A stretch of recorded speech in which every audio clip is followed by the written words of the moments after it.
आप मुझे बहुत परेशान कर रहे हैं। मुझे ढंग से कुल्फी भी नहीं चूसने दे रहे हैं। मुझे कुल्फी बहुत पसंद है। जब मैं 21 साल की थी तब मैंने बहुत सी कुल्फियों का स्वाद चखा है, लेकिन ये कुल्फी सबसे मीठी और लंबी है। मुझे हर रोज़ ऐसे ही आपसे एक कुल्फी चाहिए ताकि मैं इस ठंड से बच सकूं और आपके साथ खुशी खुशी रह सकूं, क्योंकि जब मुझे अकेलापन लगता है तो मुझे कुल्फी खाने में बहुत मज़ा आता है। आप मेरा ऐसे ही ख्याल रखिए और एक अच्छे हस्बैंड बनिए। दोस्तों, मैं हूँ एक खूबसूरत कली जिसे ढूंढा सबने गली गली। मेरा नाम रूपाली है और मैं एक खूबसूरत और संस्कारी लड़की हूँ। मैंने जल्दी ही में शादी की है और अपनी नई जिंदगी अपने हस्बैंड के साथ शुरू करी है। मेरे हस्बैंड बहुत ही अच्छे हैं। वो मेरा बहुत ख्याल रखते हैं। मुझे किसी भी चीज़ की कमी नहीं होने देते हैं। मैं जो मांगूं वो मुझे ला कर देते हैं और मैं भी उन्हें किसी भी चीज़ की कमी नहीं होने देती, क्योंकि मैं उन्हें सब कुछ देती हूँ। वो मुझसे जब जो कहते हैं मैं वो उनके लिए करती हूँ। मुझे कुल्फ़ी चूसना बहुत पसंद है और वो मेरे लिए हर रोज़ अपनी कुल्फ़ी लाते हैं और मुझे प्यार से बैठा करके मुझे कुल्फ़ी खिलाते हैं। दोस्तों, ऐसी रोमांटिक स्टोरी सुनने के लिए अपनी तन्वी चैनल को सब्सक्राइब करें और मुझे सपोर्ट करें ताकि मैं आपके लिए ऐसी स्टोरी ला सकूं। अब आगे स्टोरी का मजा ले। एक दिन घर पर मेरे हस्बैंड से मिलने के लिए कुछ लोग आते हैं। मैंने उनसे पूछा, सुनिए जी, ये कौन लोग हैं? तो उन्होंने कहा, यह सब लोग मेरे ऑफिस से हैं। जाओ, तुम कुछ खाने के लिए बना दो। मैं किचन में चली गई और उन लोगों के लिए कुछ खाने के लिए बनाने लगी। मैं खाना बहुत ही स्वादिष्ट और टेस्टी बनाती हूँ।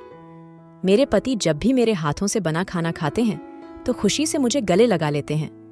उनका ये प्यार मुझे और अच्छा खाना बनाने के लिए प्रेरणा देता है। मैं नाश्ता लेकर अंदर गई और सभी को नाश्ता दिया। मेरे पति ने मेरा परिचय लोगों से कराया। मैंने सभी से अपना परिचय कराने के बाद वहां पर थोड़ी देर के लिए अपने पति के पास बैठ गई और उनकी बातें सुनाने लगी। इतने में मैंने देखा कि उनमें से एक आदमी मुझे हवास की निगाहों से देखे जा रहा था, मानो जैसे वो मुझे कच्चा खा जाएगा। मैं थोड़ा सा घबरा गई और अपने पति से बोली कि मैं अंदर जा रही हूं, आप सभी लोग बातें करिए। इतना बोलकर मैं अपने कमरे में चली आई।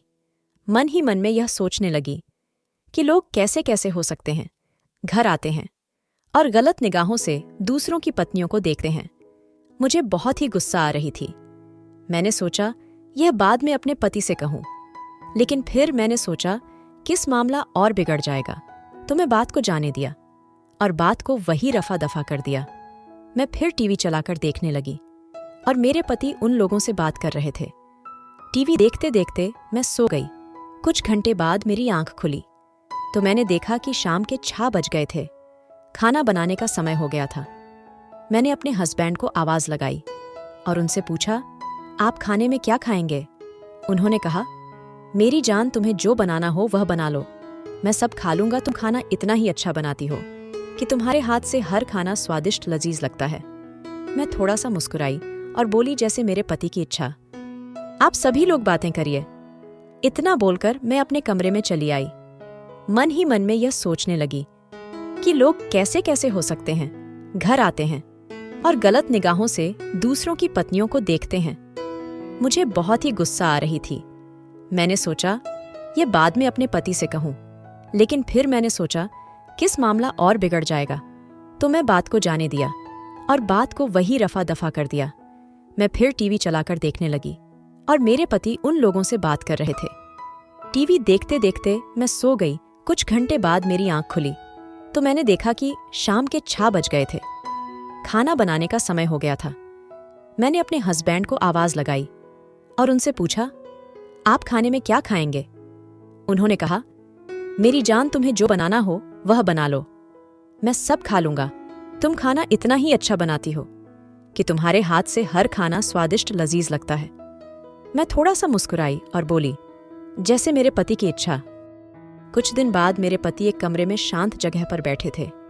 मैं उनके पास गई और पूछा, क्या हुआ? आप इतने परेशान क्यों लग रहे हैं? कोई बात है क्या?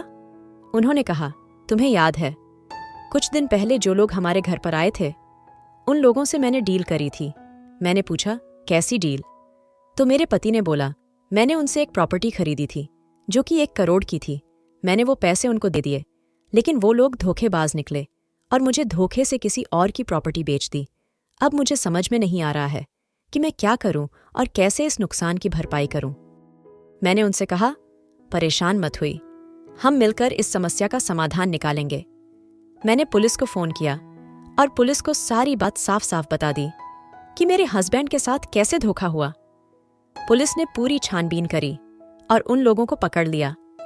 कुछ समय बाद मेरे पति के सारे पैसे वापस हो गए। अब उनके सर से ये बोझ हट गया। मैं बहुत खुश थी कि मेरे पति की खुशी वापस आ गई। दोस्तों, हमेशा याद रखें, कभी भी किसी पर आंख बंद करके भरोसा मत करिए। हमें इससे यही सीखना चाहिए कि इंसान कितना भी दिखने में अच्छा हो या मीठा बोलता हो, लेकिन हमें उसके बारे में पूरी जानकारी करने के बाद ही उस पर भरोसा करना चाहिए। दोस्तों, ऐसे और स्टोरी सुनने के लिए हमारे चैनल को सब्सक्राइब करें। धन्यवाद।